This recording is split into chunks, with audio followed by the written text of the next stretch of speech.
Well, if you want to understand leftism in the modern age, and by extension our culture, you need to first understand what I call the victim hierarchy.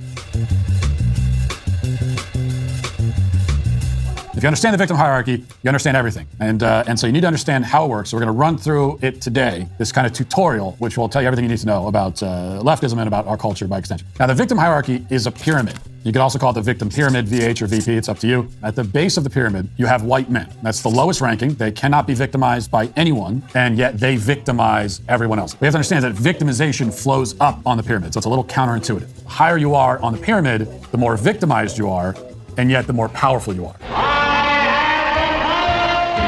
Now, next you have white women, and they're still pretty low on the ranking, but they can at least be victimized by white men. So they have one victim point. Victim points are determined by how many other groups can victimize you. So you can tally a group's victim points simply by counting how many groups are underneath them on the pyramid. It makes it very easy to do. Now, flowing up from there, right above white women, we have disabled people. Now, this is a large category, and it's in fact getting larger by the day because what counts as a disability keeps expanding by the day. But of course, you know, there are just like the classic disabilities we all recognize: blind, deaf, wheelchair-bound, etc. And these are going to kind of be the anchor points for the disabled category of the victim pyramid. Now, these people are group 3, and so they are automatically victimized by the 2 groups below them, which gives them 2 victim points. Next, and this gets a little confusing, we have fat people, the obese. Sometimes obesity is counted as a disability, sometimes it isn't. But the group is large enough, no pun intended, that it needs its own category. And the plus size community has been sort of climbing the hierarchy in recent years, which has been really good exercise for them. Now, the obese have 3 categories below them, which means that they have 3 victim points. Now we get to the part where the rubber meets the road. What is called our premium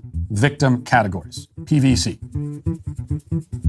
Now, at this stage, every victim point is multiplied by 2. There is a ×2 bonus for getting to this point on the victim pyramid. I'll show you how it works. The first group in the premium category are black men. Now, for the purpose of this demonstration, in order to keep things as simple as possible, black will include all racial minorities. Of course, in reality, there's a separate victim ranking of racial minorities that tends to change rapidly over time as different groups vie for greater victim status. For right now, we're all going to include them as under the black category, or we could just say people of color. Now, black men, therefore, have 4 victim points times the premium victim bonus, which makes 8 points. What's next? Obviously, next would be black women, who are victimized by black men, fat people, disabled people, white women, and white men. Those are all of the victimization flows up through those groups, and black women are getting all of that. And this gives them a gross of 5 victim points, but a net of 10 when you add the premium victim bonus. Gays, lesbians, and other non-hetero sexual orientations fall just above black women. They are victimized by an impressive tally of 6 other groups.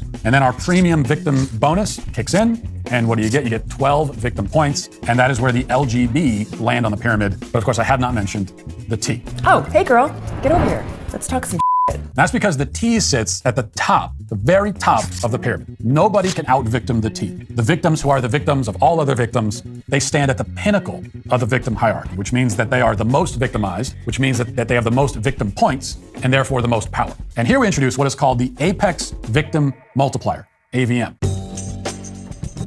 Whatever group sits at the top, the apex victim, earns their 7 victim points, but then they also earn a multiple of 10, which means that trans people have not 7 or even 14 victim points, but they have 70. Well, no one's going to top that. Here's where things get tricky. What about the crossover in groups? A fat woman is below a black woman on the hierarchy, but what about a fat black woman? Where does she rank? How do we make sense of a gay, black, fat, deaf man in a wheelchair? Is he above black women on the pyramid, or is he still below? Can a white woman leapfrog over black men and black women if she's also a member of some of these other categories? Is there anything that a white man like myself can do to get out from the bottom of this whole heap? How do we sort through this? It seems sort of overwhelming.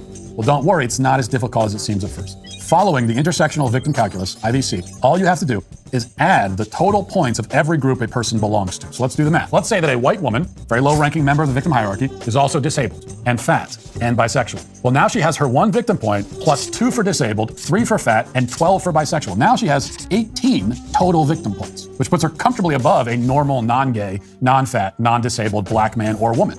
Now, there's one important note here. You cannot cash in multiple times in the disabled category. What? So if you are blind and also in a wheelchair, that's only 2 victim points. Those are the rules. I'm not saying I agree with them. It's just how it goes. Forgive me, Master. You may have noticed that because of the apex victim multiplier, no non-trans person can get anywhere close to the trans victim point tally. trans will always remain the top victim, which means that even that lowly white man all the way at the bottom with his 0 victim points, even he can easily rocket all the way to the top just by coming out as trans. A black man who has done a lot of work to become fat and gay and everything else, who has secured a position in 4 or 5 other categories, will still have to bow before the white man as the top victim if he, the white man, simply identifies as a woman. Now, let's say the black man comes out as a woman. Well, then he, once again, is going to be above the white man in the trans tier. Although trans is at the top, that category is itself subdivided depending on the race, weight, disability status, etc. of any individual trans person. This does get confusing, though, because the trans victim subdivisions follow the same logic as the overall victim pyramid, except that trans women who are actually male slide in above trans men who are actually female. On the broader pyramid, being female buys you points, right?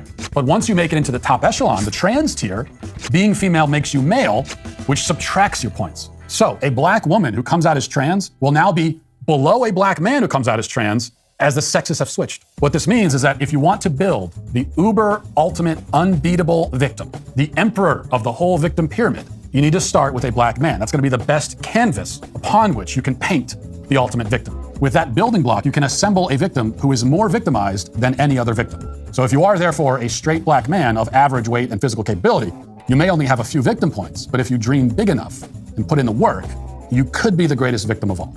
Remember, I didn't make these rules. I'm only here to tell you what they are. And well, there they are. We've known your beer tastes just like bum bum for a while. The silver lining is less taste buds are now defiled. Oh no.